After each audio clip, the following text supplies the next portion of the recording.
Assalamualaikum warahmatullahi wabarakatuh. Kembali lagi dan saya Leni Agustin.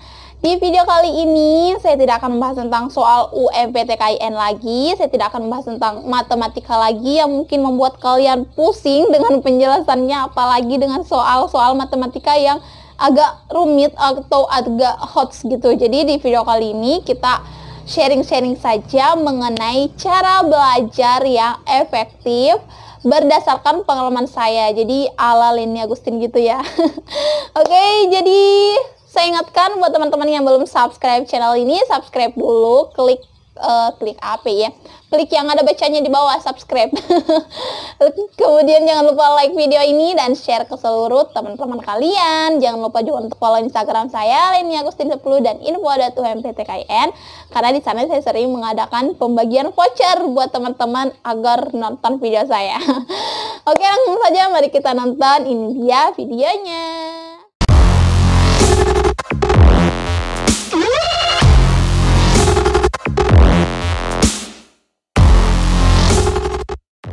Oke, jadi di video kali ini kita hanya sekedar sharing dulu ya. Saya akan membagikan tips belajar yang lebih efektif karena berhubung sekarang sudah mendekati UTBK atau SBMPTN dan juga UMPTKIN. Karena video ini juga merupakan salah satu request dari teman-teman sekalian atau subscriber saya. Kak, tolong dong bikinin video bagaimana sih cara kakak belajar supaya bisa lolos UMPTKIN kemarin tahun 2019. Gimana caranya supaya lebih efektif, karena berhubung kan kemarin sudah saat ini sudah sangat dekat ya UMPTKIN ataupun SBMPTN. Oke, jadi di video kali ini saya akan membahas tips belajar yang lebih efektif. Oke, jadi tips yang pertama agar cara belajar kalian lebih efektif yaitu kenali cara belajar kalian. Oke, jadi cara belajar orang-orang itu berbeda ya, setiap orangnya masing-masing berbeda. Di sini saya akan menjelaskan dulu apa-apa saja sih tipe belajar orang-orang di luar sana atau diri kita sendiri. Oke, jadi tipe yang pertama itu namanya visual. Oke, apa sih visual itu, Kak? Jadi visual itu adalah orang-orang yang belajar harus membaca atau harus menghafal dari ujian-ujian itu atau materi-materi itu. Nah, sehingga ketika dia ujian, dia akan mengingat, oh jawabannya di sebelah sini, jawabannya sebelah kanan paling bawah. Nah, jadi dia itu lebih ke menghafal dari materi-materi itu, tidak memahami ya. Maksudnya dia juga bisa memahami, tapi dia lebih mengingat di mana sih materi itu, bab berapa, halaman berapa. Biasa kan kayak gitu, misalnya ada soal seperti ini. Nah, kalian langsung ingat, oh jawabannya ini dia itu berada paling sebelah kiri, yang di bawah itu loh. Nah, jadi seperti itu. Jadi itu adalah tipe orang yang namanya visual. Oke, kemudian tipe yang kedua yaitu auditory. Nah, auditory ini lebih menerapkan ke orang yang menjelaskan, jadi dia lebih mudah. Maksudnya seperti ini.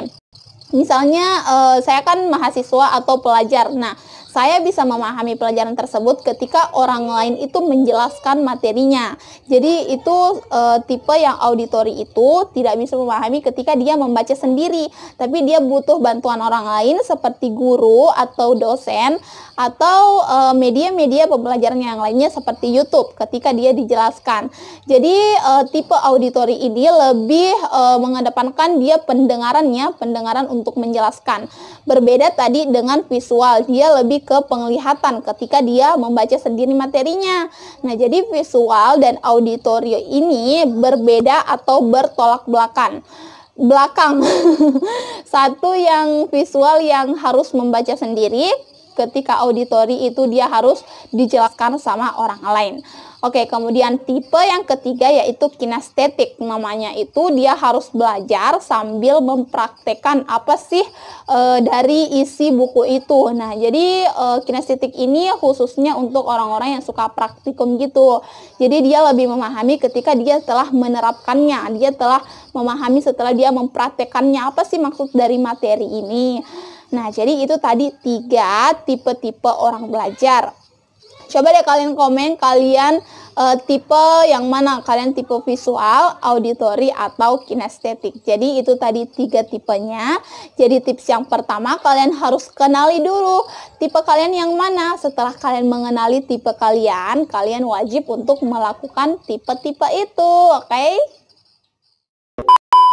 Yang kedua yaitu sediakan waktu kalian belajar. Nah, maksud di sini itu saya tidak menyarankan untuk sistem kebut semalam. Nah, banyak kan sekarang kalau dia ujian tanggal segini, malamnya baru dia mau belajar. Nah, itu namanya sistem kebut semalam. Saya tidak menyarankan untuk sistem kebut semalam. Kenapa? Karena di situ kita mengeluarkan tenaga yang teramat banyak sampai larut malam, dan hingga paginya itu kita itu merasa lemas, merasa pusing atau oleng dan sebagainya, sehingga kesehatan kita itu terganggu, dan untuk mengadakan ujiannya atau mengerjakan soalnya kita sedikit kurang sehat. Nah, makanya di tips yang kedua ini kalian harus menyediakan untuk waktu belajar, karena belajar itu adalah proses memahami, bukan proses menghafal. Ketika kalian memahami, walaupun soalnya berbeda dengan yang kalian kerjakan, karena kan biasanya gini, materinya gini, soalnya beda. Nah, tidak sama kan kalau misalnya matematika, kalau soalnya 1 tambah 1 dicontoh 1 tambah 1, ketika kalian ujian itu 100 tambah 200, nah lebih sulit kan? Yang pernah alami seperti ini komen deh di bawah. Nah, jadi belajar itu adalah proses memahami, bukan menghafal. Ketika kalian memahami, walaupun soalnya dijungkir balik sebagaimanapun, insya Allah kalian bisa mengerjakan. Namun ketika kalian menghafal, diputar sedikit saja soalnya kalian sudah pusing. Ini tuh gimana lagi? Karena kalian menghafal, kalian berpacu sama soal itu, kalian berpacu sama materi itu saja. Jadi di sini saya menyarankan untuk memberikan waktu, memberikan otak kalian waktu untuk memahami materi-materi sebelum ujian. Oke, next ke tips yang ketiga, yaitu mungkin tips ini kalian itu sebenarnya sudah belajar secara efektif kalau kalian menerapkan tips ini, tapi mungkin kalian tidak sadar ya kalau kalian telah menerapkan tips yang ketiga ini. Jadi tips yang ketiga yaitu kalian menjelaskan kembali materi itu kepada teman kalian atau kepada orang lain. Nah, biasa kan kalian menjelaskan kalau Putri, misalnya ya teman saya Putri, Putri ini tuh gini-gini, begini. Nah, itu tuh kalian namanya kalian mengasah kembali kemampuan kalian mengenai materi itu. Nah, biasanya kan juga ada teman kalian yang bertanya, Leni ini sih gimana sih? Nah, langsung saya jelaskan, ini tuh begini, ini tuh gini-gini. Nah, jadi kalian menjelaskan kembali. Jadi kalian itu mengasah kembali kemampuan kalian mengenai materi itu. Dan juga banyak sih yang bertanya kalau kita menjelaskan ke teman itu ilmu kita berkurang. Itu sangat salah guys, salah banget. Malahan kalau kita menjelaskan kembali ke orang lain, ke teman kalian, itu ilmu kalian tuh semakin bertambah, semakin kuat mengenai materi itu, karena kalian mengulang dan mengulang kembali mengenai materi itu. Jadi jangan pelit-pelit ilmu ya sama teman-temannya, karena nggak ada yang tahu kan kita kan sering ada di atas, di bawah, kaki kan berjalan bergantian ya. Yalah kalau dua-duanya kan lompat. Oke, jadi intinya gitu ya, kalian bisa menjelaskan kembali materi yang kalian pelajari atau pahami itu kepada teman kalian. Kalau teman kalian nggak ada, atau teman kalian nggak mau dengerin materi yang kalian jelaskan, kalian bisa menjelaskan sendiri. Saya seperti itu sih, kalau nggak ada teman yang mau dengerin, saya menjelaskan sendiri saja. Kalau Len sebenarnya tuh ini tuh kayak gini, diambil kayak gini ya. Jadi emang kayak orang gila sih menjelaskan. Yang jelasnya kalian mengulang kembalilah materi itu, oke? Oke, lanjut tips yang keempat. Ini adalah tidak kalah penting dari tips-tips yang sebelumnya. Walaupun tips-tips sebelumnya kalian sudah kerjakan, tapi tips yang keempat ini tidak kalian kerjakan, itu sama saja dengan apa ya, sama saja dengan bohong gitu. Yang keempat itu latihan soal. Nah, jadi itu penting banget kalian latihan soal sebanyak-banyaknya, semaksimal mungkin. Kalau bisa 1 kali 1 soal, 1 hari 1 soal, atau 1 hari sampai 3 soal lah maksimal banget. Nah, walaupun kalian telah memahami, oh sebenarnya itu ini diambil dari sini, tapi kalau kalian ketemu soal baru lagi, kalian bakalan sedikit terkecoh lagi. Nah, makanya saya sarankan untuk kalian mengerjakan latihan soal paling maksimal satu hari itu 3 soal, itu sudah maksimal banget guys. Nah jadi dari sekarang kalian latihannya untuk mengerjakan soal-soal maksimal 1, 2, atau 3 soal dalam sehari. Insya Allah itu kalian mengasah kemampuan kalian. Insya Allah itu ilmunya itu tidak akan berkurang guys, malahan akan bertambah, semakin kuat mengenai materi itu. Jadi latihan soal yang banyak-banyak ya, jangan pernah bosan. Ingat, belajar itu tidak akan sia-sia. Tidak akan sia-sia walaupun kalian belajar setetes ilmu saja, itu tidak akan sia-sia guys. Insya Allah itu akan menjadi bermanfaat di suatu hari kemudian. Ingat juga, hasil itu tidak akan pernah mengkhianati proses. Jadi sekarang saya sarankan kalian untuk berproses, dan terus berproses agar kalian bisa melihat yang lebih cerah di suatu saat nanti ya. Oke, tips yang terakhir atau tips yang kelima itu penting banget dari seluruh tips yang sudah saya sebutkan tadi. Jadi tips yang terakhir adalah tidur yang cukup. Nah, kalian harus tidur, istirahat yang cukup ya. Jangan sampai kalian belajar hingga melupakan yang namanya istirahat atau tidur yang cukup.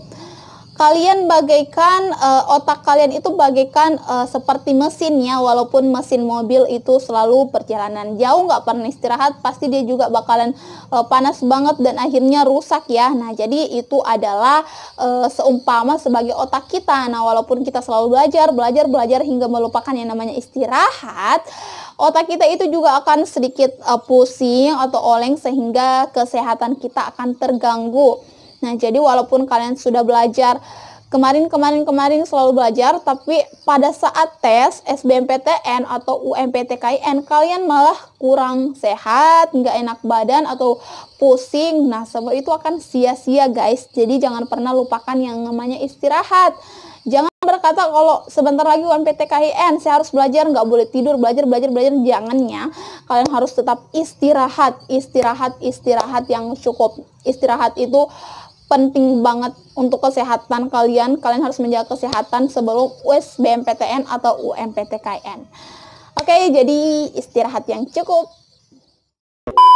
Yap, itu dia tadi tips belajar yang efektif dari saya berdasarkan pengalaman saya kemarin dan alhamdulillah bisa lolos UMPTKIN tahun 2019.